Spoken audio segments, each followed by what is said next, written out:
تم اقرار کرتے ہو کہ اللہ تمہارا اور ہر چیز کا مالک ہے. اس کے کیا معنی؟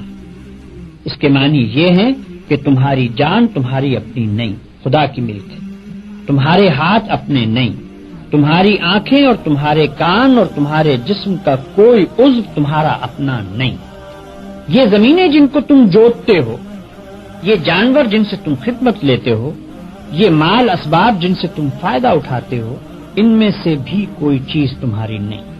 ہر چیز خدا کی ملک ہے اور خدا کی طرف سے عطیے کے طور پر تمہیں ملی. اس بات کا اقرار کرنے کے بعد تمہیں یہ کہنے کا کیا حق ہے کہ جان میری ہے، جسم میرا ہے، مال میرا ہے اور فلاں چیز میری ہے؟ دوسرے کو مالک کہنا اور پھر اس کی چیز کو اپنی قرار دینا بالکل ایک لغو بات ہے. اگر در حقیقت یہ بات سچے دل سے مانتے ہو کہ ان سب چیزوں کا مالک خدا ہی ہے تو اس سے دو باتیں خود بخود تم پر لازم ہو جاتی ہیں. ایک یہ کہ جب مالک خدا ہے اور اس نے اپنی ملکیت امانت کے طور پر تمہارے حوالے کی ہے تو جس طرح مالک کہتا ہے اسی طرح ان چیزوں سے کام لینا چاہیے. اس کی مرضی کے خلاف ان سے کام لیتے ہو تو دھوکہ بازی کرتے ہو. تم اپنے ان ہاتھوں اور پاؤں کو بھی اس کی پسند کے خلاف ہلانے کا حق نہیں رکھتے. تم ان آنکھوں سے بھی اس کی مرضی کے خلاف دیکھنے کا کام نہیں لے سکتے. تم کو اس پیٹ میں بھی کوئی ایسی چیز ڈالنے کا حق نہیں ہے جو اس کی مرضی کے خلاف ہو. تمہیں ان زمینوں اور ان جائیدادوں پر بھی مالک کے منشا کے خلاف کوئی حق حاصل نہیں ہے.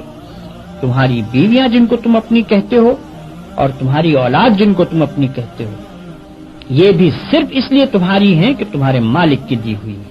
لہذا تم کو ان سے بھی اپنی خواہش کے مطابق نہیں بلکہ مالک کے حکم کے مطابق ہی برتاؤ کرنا چاہیے.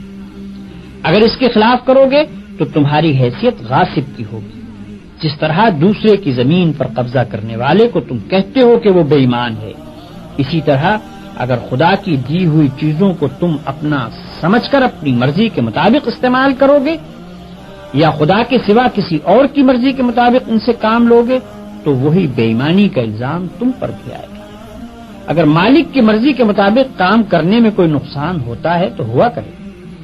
جان جاتی ہے تو جائے، ہاتھ پاؤں ٹوٹتے ہیں تو ٹوٹیں، اولاد کا نقصان ہوتا ہے تو ہو، مال و جائیداد برباد ہو تو ہوا کرے.